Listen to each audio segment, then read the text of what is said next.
2월 2일 오늘의 말씀은 신명기 17장 14절에서 20절입니다.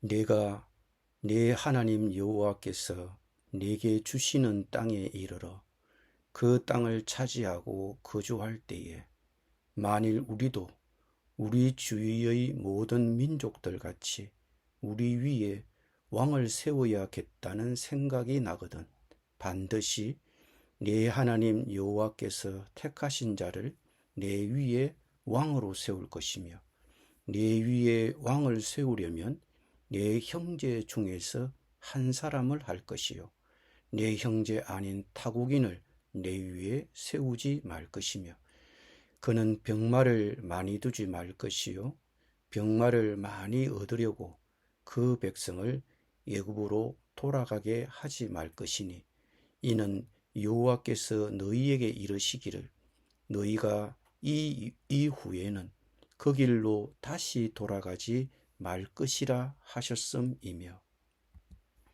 그에게 아내를 많이 두어 그의 마음이 미혹되게 하지 말 것이며 자기를 위하여 은금을 많이 쌓지 말 것이니라.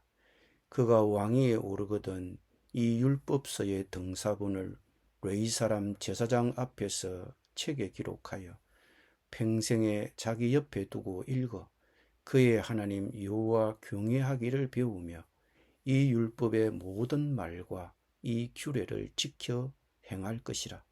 그리하면 그의 마음이 그의 형제 위에 교만하지 아니하고 이 명령에서 떠나 좌로나 우로나 치우치지 아니하리니 이스라엘 중에서 그와 그의 자손이 왕위에 있는 날이 장구하리라.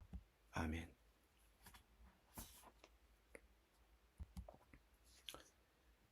재판장의 직무에 대하여 설명한 모세는 다음으로 왕의 직무에 대하여 말했습니다.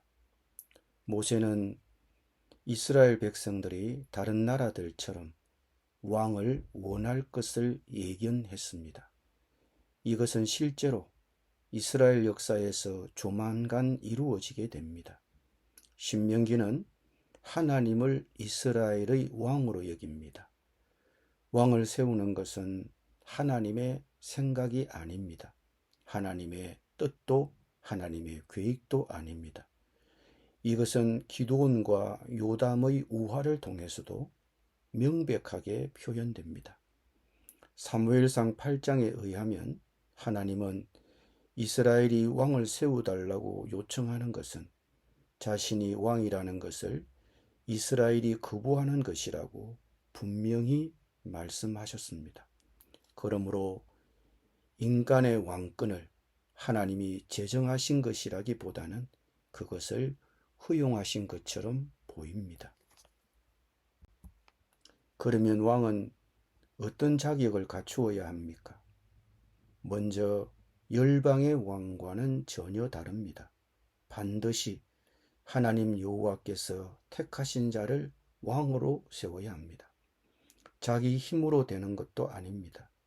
하나님께서 왕을 임명하실 것이며 왕은 대중투표로 선출되지는 않을 것입니다. 왕은 외국인이 될 수 없습니다. 형제 중에서 나와야 합니다. 그러면 왕이 경계해야 할 일은 무엇입니까?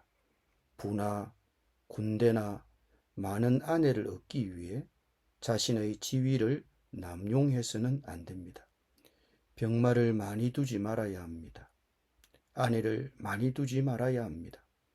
자기를 위하여 은금을 많이 쌓지 말아야 합니다.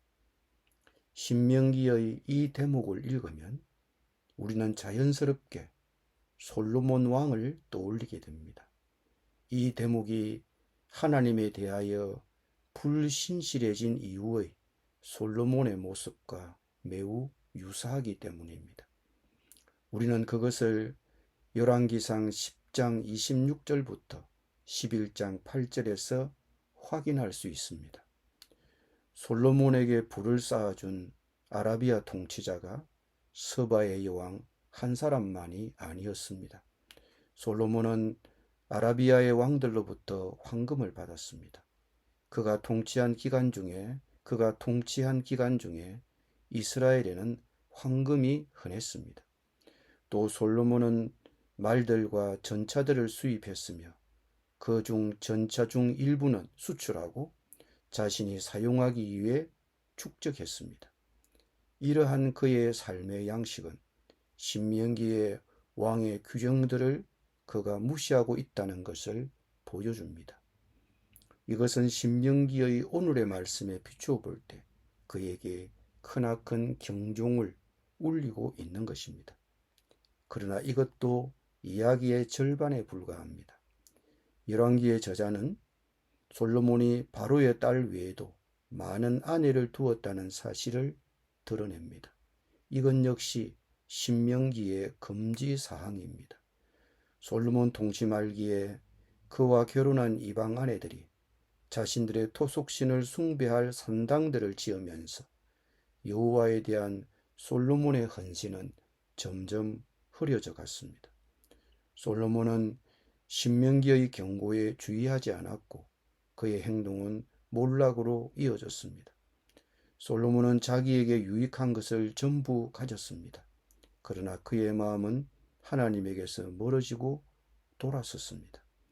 결국은 백성들도 불순종하게 되고 대적들은 일어나고 나라는 분열되고 말았습니다. 이와 대조적으로 이상적인 왕은 하나님의 율법을 공부하는 학생입니다. 왕은 평생 동안 말씀을 곁에 두고 읽어야 했습니다. 그리해야 자기가 왕이 아니라 하나님이 자기 백성의 참된 왕이라는 것을 그가 인정하며 교만함이나 야망을 가지고 왕의 직무를 수행하지 않을 것입니다. 그리고 번영을 누릴 때 하나님을 무시하지 않을 것입니다. 솔로몬 왕이 아니라 연약한 우리 인간들도 하나님의 말씀을 매일 가까이 하지 않으면 별 도리가 없습니다. 말씀을 매일 규칙적으로 읽고 묵상하지 않으면 우리 삶에 영향을 주지는 못할 것입니다. 하나님의 말씀을 매일 규칙적으로 읽으십시오. 읽되 묵상하면서 읽으십시오. 그래야 그 말씀이 나의 삶에 영향을 끼칠 수 있습니다. 우리가 그분의 말씀을 통하지 않고는 하나님께서 원하시는 것이 무엇인지 알 수 없으며 그분의 말씀을 매일 읽고 묵상하지 않는 한 우리의 삶에 영향을 미칠 수도 없습니다. 기도드립니다. 주님, 매일 말씀을 가까이 두고 읽고 묵상하여 하나님이 나에게 원하시는 것이 무엇인지 잘 알아 우리의 삶을 꾸려가도록 하겠습니다. 예수님의 이름으로 기도드립니다. 아멘.